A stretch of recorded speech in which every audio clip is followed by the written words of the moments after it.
कभी बहुत समय पहले एक घना जंगल था। ऊंचे ऊंचे पेड़ों से भरा, झरनों की मधुर आवाज और पक्षियों के चहचहाने से गूंजता हुआ। उसी जंगल में एक बलशाली शेर रहता था। उसका नाम था भीमशेर। वह जंगल का राजा कहलाता था, पर धीरे धीरे उसकी उम्र बढ़ने लगी थी। अब वह पहले की तरह तेज नहीं दौड़ पाता था और न ही आसानी से शिकार कर पाता था। एक भीमशेर सुबह सुबह शिकार की तलाश में निकला। सूरज अभी निकला ही था। ओस की बूंदें पत्तों पर चमक रही थीं। शेर बहुत भूखा था, लेकिन कई दिनों से उसे कोई शिकार नहीं मिला था। हिरण उसकी गंध पाते ही दूर भाग जाते, सूअर झाड़ियों में छिप जाते और बंदर तो पेड़ों पर चढ़कर उसका मजाक उड़ाते। थककर और निराश होकर शेर एक बड़े बरगद के पेड़ के नीचे लेट गया। तभी वहां एक सियार आया। वह चालाक और धूर्त था। जंगल में सब उसे भोंदू सियार कहते थे, लेकिन असल में वह बहुत चालाक और बुद्धिमान था। उसने दूर से देखा कि शेर बहुत थका और कमजोर लग रहा है। सियार ने सोचा, अगर मैं इस शेर की मदद कर दूं, तो इसका नाम लेकर मैं भी जंगल में राज कर सकता हूं। वह धीरे धीरे शेर के पास गया और बोला, महाराज, नमस्ते। आज आप बहुत उदास दिख रहे हैं, क्या बात है? तभी वहां एक सियार आया। वह चालाक और धूर्त था। जंगल में सब उसे भोंदू सियार कहते थे, लेकिन असल में वह बहुत चालाक और बुद्धिमान था। उसने दूर से देखा कि शेर बहुत थका और कमजोर लग रहा है।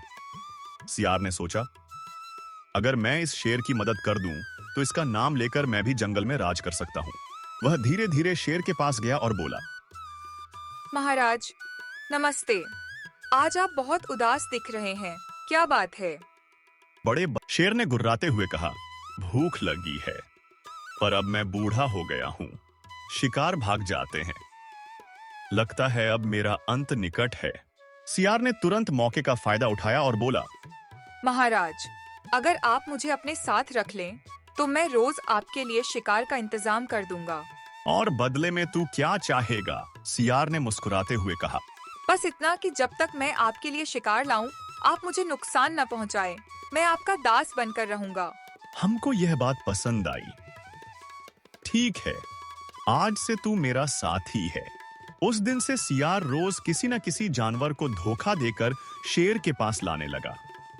वह जंगल में घूमता और किसी भोले जानवर को कहता, चलो भाई, हमारे राजा ने तुम्हें अपने दरबार में बुलाया है।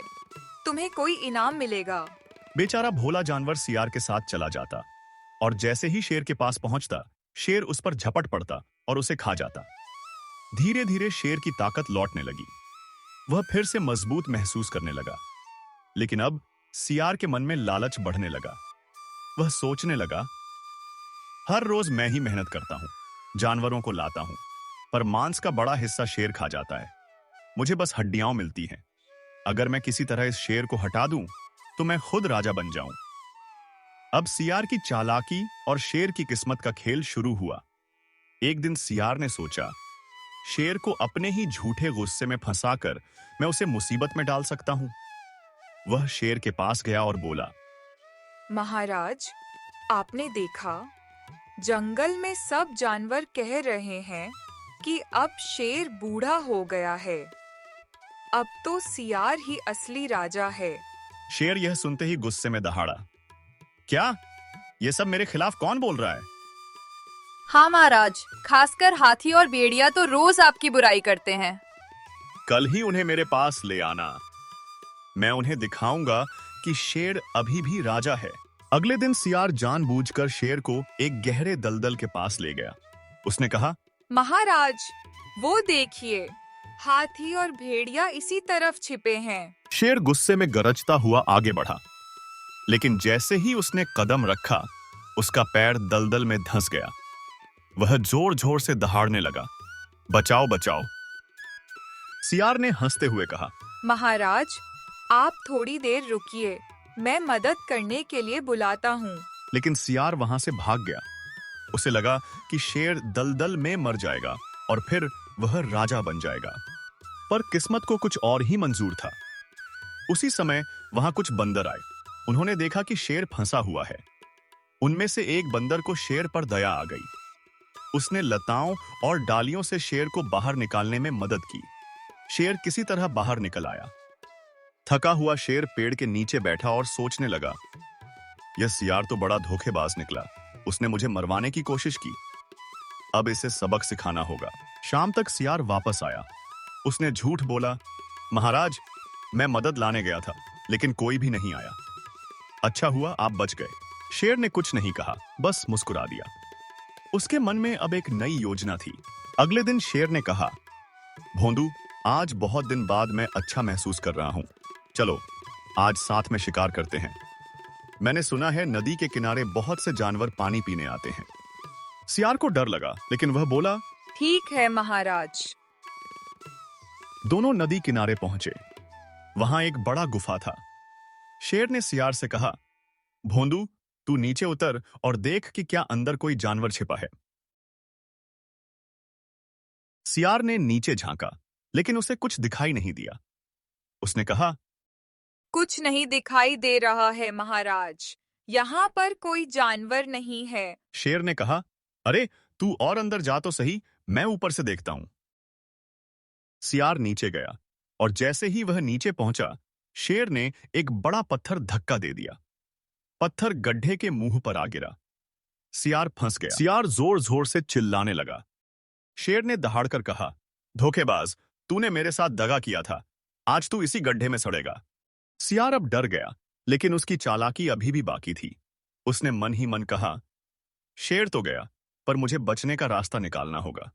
थोड़ी देर बाद सियार ने ऊंची आवाज में कहा, महाराज, एक बात कहनी थी, फिर चाहे मुझे सजा दे दीजिए। दरअसल मैं मरने से पहले आपको एक राज बताना चाहता हूँ। शेर ने कहा, कौन सा राज? महाराज, मैंने सुना है कि इस गड्ढे के नीचे एक खजाना दबा हुआ है। अगर आप चाहें तो मैं आपको बताता हूँ कि कहाँ खोदना है। शेर लालच में आ गया। उसने कहा, ठीक है, बता कहाँ है खजाना।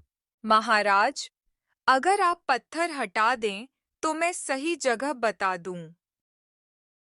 शेर ने थोड़ी देर सोचा, फिर अपनी ताकत लगाकर पत्थर हटा दिया।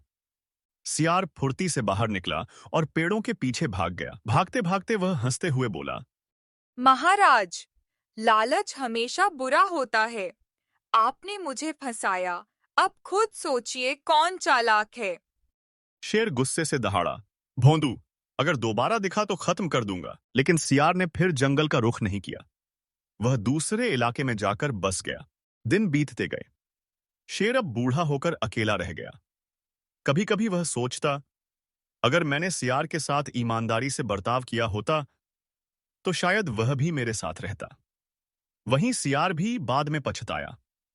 दूसरे जंगल में उसकी चालाकी ज्यादा नहीं चली। वहां के जानवर उसे पहचान गए और उसे खदेड़ दिया। तब उसे एहसास हुआ, धोखा देकर कोई भी ज्यादा समय तक नहीं टिक सकता।